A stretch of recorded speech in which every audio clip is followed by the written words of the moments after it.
Probably won't surprise you that he was charged and convicted with drug cultivation as a result, and rightfully so, you may say, but Dr. Andrew Catalaris sees it very differently. He doesn't believe he's committed a crime at all, as Chris Simmond explains. I was actually on the farm doing some farm work with my young son. He ran to me to say that there was literally dozens of police cars coming down the drive. I was placed under arrest. I was charged under the Drugs Misuse and Trafficking Act with large-scale commercial cultivation. This week, Sydney surgeon Dr. Andrew Catalaris says he was treated like a drug baron when found guilty of growing 48,000 cannabis plants with a suggested street value of $40 million.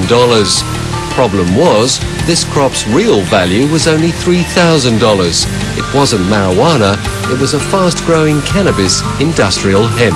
So the crop was only 6 weeks old. How tall had it become? It was between 1 and 2 metres in height. I mean, hemp is one 6 weeks? Now, hemp is one of the primary biomass producers on this planet. For the past 6 years, Dr. Catalaris has been campaigning for industrial hemp usage for building, clothing and environmental applications. My thesis all along has been that the prohibition of the industrial use of hemp is an illegal act. So what was the actual drug content of your crop?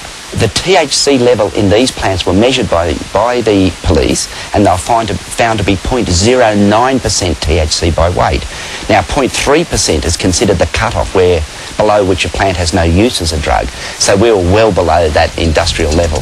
If it was marijuana, the content would have been 10 to 20%. So despite the fact it was utterly useless as a drug and that whilst in custody Dr. Catalaris had secured a court order protecting his crop, the police dug up 22 tonnes of industrial hemp and torched it. Basically, hemp produces 3 major products. There's the long fibre from the outside of the stalks, the short fibre from the inside, and the seed. Now, the long fibre, which was our special interest, was the textile varieties.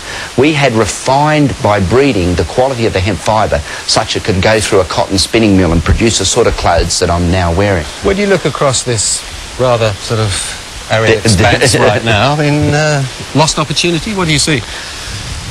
I see a monument to the ignorance of the people that are running this country at the moment. While he remains on bail awaiting sentencing next month, he admits he's already paid the ultimate price for campaigning the alternative uses of cannabis.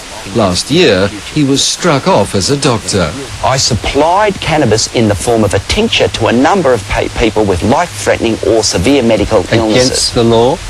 Well, against the law as it now stands. You could end up behind bars over this. Is this really a crusade worth fighting for? Any custodial sentence would be fiercely contested on a number of different grounds.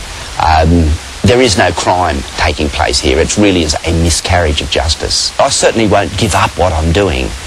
This is a lost battle. It's not a lost war. Fighting words, and we'll keep an eye on how the doctor goes when he's sentenced. Now,